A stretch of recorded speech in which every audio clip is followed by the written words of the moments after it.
हमें देखो, हमें देखो कि अब तक होश हम अपने संभाले हैं। अगर तुम इस जगह होते तो पागल हो गए होते। अगर तुम इस जगह होते तो पागल हो गए होते। हजरत गिरामी, ये वो कर्ब है जिसे आज का हर हिंदुस्तानी कहना चाहता है। और मैं, मेरे जैसा शायर तो आपसे यही कह सकता है कि हम ही को कातिल कहेगी दुनिया, हमारा ही कत्ले आम होगा। हम ही कुएं खोदते फिरेंगे, हम ही पे पानी हराम होगा। अगर यही जहनियत रही तो मुझे ये डर है कि सदी में न कोई अब्दुल हमीद होगा, न कोई अब्दुल कलाम होगा। ये वो कर्ब है जिसे मैं आपकी खिदमत में पेश कर रहा था। आइए हजरत गिरामी, हिंदुस्तान के उस बहुत ही अलबेले, बहुत अनोखे और बहुत ही खूबसूरत लहजे के शायर के जानिब चलूं, जिन्हें सद्भावना कमेटी के चेयरमैन बनाकर एक बड़ी जिम्मेदारी दी गई। और वो जिम्मेदारी ये थी कि नफ़रतों के माहौल में मोहब्बतों के गुलाब उगाने हैं, नफ़रतों के आंधियों के बीच मोहब्बतों का दीप जलाना है। ये वो जिम्मेदारी थी जिसे कोई दीवाना ही उठा सकता था। इस जिम्मेदारी को जिस शख्सियत को दिया गया वो शख्सियत है जनाब आज़ाद अहमद की। और आज़ाद अहमद साहब का एक दूसरा तारुफ ये है कि वो हिंदुस्तान के वो मुमताज़ और महबूब शायर हैं जिन्हें मुशायरे की महफिलों में सुनने के लिए लोग अपने सैकड़ों किलोमीटर का सफ़र अपने पैरों से और सारी सारी रात का सफ़र अपनी आंखों से करते हैं। एक बार ज़ोरदार तालियों से इस्तकबाल कीजिए और आज़ाद प्रतापगढ़ी साहब को इजाज़त दीजिए कि वो अपने कलाम से नवाजें। बहुत शुक्रिया नदीम भाई। नदीम भाई ने काफ़ी कुछ बोला और इन्होंने शुरुआती तकरीर जो की थी बहुत अच्छी की। मकसद सिर्फ इतना है कि आप बटे ना, आपको कोई लड़ा ना सके, इसलिए कि जो सरकार चल रही है उसके पास सिर्फ एक चारा है, अगर आप लड़ोगे तब दोबारा सत्ता में आएगी। और उसको बताने के लिए उसके पास कोई काम नहीं है, एक काम उसके पास है, आप कैसे लड़ोगे। आप लोगों ने लड़ना छोड़ दिया, आप उसने उसको समझ लिया, इसलिए उसने अब इसके अलावा बात करना टोपी पे शुरू कर दिया कि लाल टोपी की बात करता है, कभी जाली वाली टोपी, कभी लुगी बात कर रहे हैं। बस आप लोग एक रहें, इकट्ठा रहें, हम समझते हैं कि उसका काम हो गया। चार मिसरे पढ़ता हूँ मेरे दोस्तों। नदीम भाई, हाँ कुछ बोलते रहिए, अब हम भी थोड़ा से नहीं बिल्कुल। अरे और हम 12 मिनट का पूरा ख्याल रखेंगे इंशाल्लाह। कि खुददारी को ताक पे रख कर कब तक और जियोगे तुम। वाह, खुददारी को ताक पे रखकर कब तक और जियोगे तुम। अताउर रहमान भाई कल पूरी रात हमारे साथ सीतापुर में रहे जी। गजब जीवट के हैं आप भाई, आज फिर आप अगर आप 4 से 6 लेके आप लोग आप हमारे साथ सफर करिए, अच्छा कर लेंगे। सुनिए मेरे दोस्तों, खुददारी को ताक पे रख कर कब तक और जियोगे तुम, जो कातिल है उसे मसीहा कब तक और कहोगे तुम। मिलकर के आवाज उठाओ, मिलकर के आवाज उठाओ, वक्त को कब पहचानोगे, कब तक तुम चुपचाप रहोगे, कब तक जुल्म सहोगे तुम। वाह वाह वाह वाह वाह वाह। शेर सुनिए मेरे दोस्तों कि उठो तिरंगा हाथ में लेकर भारत का उद्धार करो।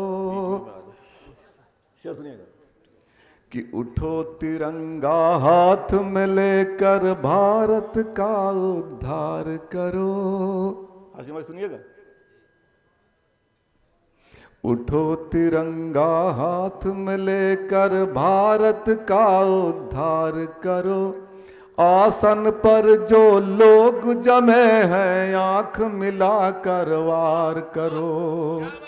वाह वाह वाह। उठो तिरंगा हाथ में लेकर भारत का उद्धार करो, आसन पर जो लोग जमे हैं आंख मिलाकर वार करो।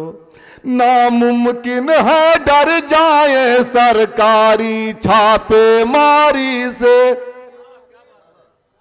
नामुमकिन है डर जाए सरकारी छापेमारी से, नामुमकिन है डर जाए सरकारी छापेमारी से। ऐसे खेल बहुत आएंगे, अब खुद को तैयार करो। वाह वाह वाह। पूरा भारत झेल, ताजे मिलेगा सब यहाँ, कि पूरा भारत झेल रहा है साहेब की प्रधानी में। आहा, भूल के तुम फिर मत फंस जाना इनकी नई कहानी में। क्या कहना, वाह। महंगाई से जूझ रहे सब, चीख रहा है हिंदुस्तान। और अगला मिसरा सुनिएगा, अच्छा है कि महंगाई से जूझ रहे सब, चीख रहा है हिंदुस्तान। महंगाई से जूझ रहे सब, चीख रहा है हिंदुस्तान। दूध दोबारा मत रख देना बिल्ली की निगरानी में, दूध दोबारा मत रख देना बिल्ली की निगरानी में, दूध दोबारा। वाह वाह वाह वाह। तो दोस्तों एक अलग से पढ़ना चाहता हूँ आज। जी इरशाद। बहुत लोग हैं, बहुत लोग पढ़ाएंगे, बात सुनाएंगे। अब तक जितने मुशायरे पढ़े हैं हमने, जिससे मैंने मऊ का मुशायरा देखा, वहाँ का मुशायरा, कई मुशायरे हमने हमको लगता है 15-20 मुशायरे हो गए होंगे हम लोगों के। बिल्कुल बिल्कुल। और महिलाएं हमारे पास एक दो रहीं, जो हमारी बहनें बैठी हैं, इतनी तादाद में महिलाएं कहीं नहीं मिले। बिल्कुल सही बात है। मेरा मन कहता है कुछ पढ़ूं। अब एक बहन हमारी पढ़ रही थी किस बेटियों के सिलसिले से। मेरे दोस्तों एक मैंने 4 मिसरे लिखे, उसको पढ़ना नहीं चाह रहा था। मुशायरे में जब मैं इस तहरीक को लेकर निकला तो मेरी बेटी छोटी है, उसका फोन आया कि अब बहुत ठंडी है, कब लौटेंगे आप। तो हमने कहा बेटा मुशायरा खत्म हो जाता था लौटेंगे।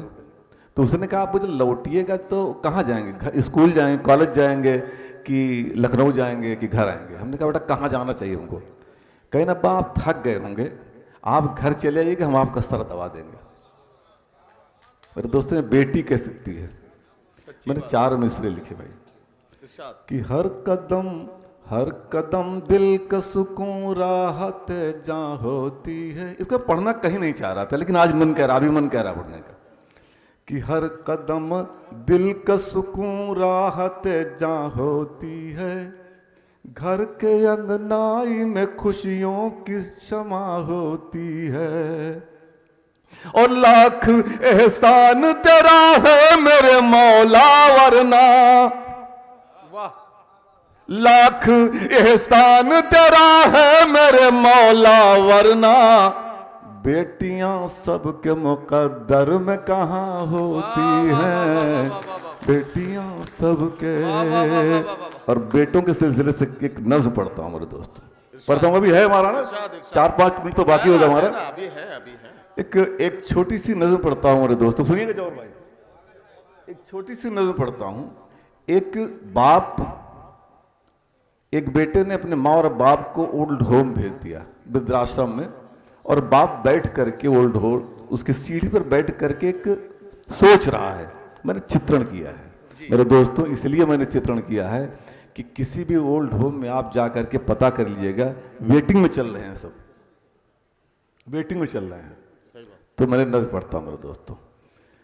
बाप सोच रहा है कि तेरी आमद पर मिलकर हम सब ने जश्न मनाया था। क्या नज्म शुरू किया आजाद भाई, वाह। तेरी आमद पर मिलकर हम सब ने जश्न मनाया था, सब ने तुझे बुढ़ापे की लाठी मेरी बतलाया था। वाह।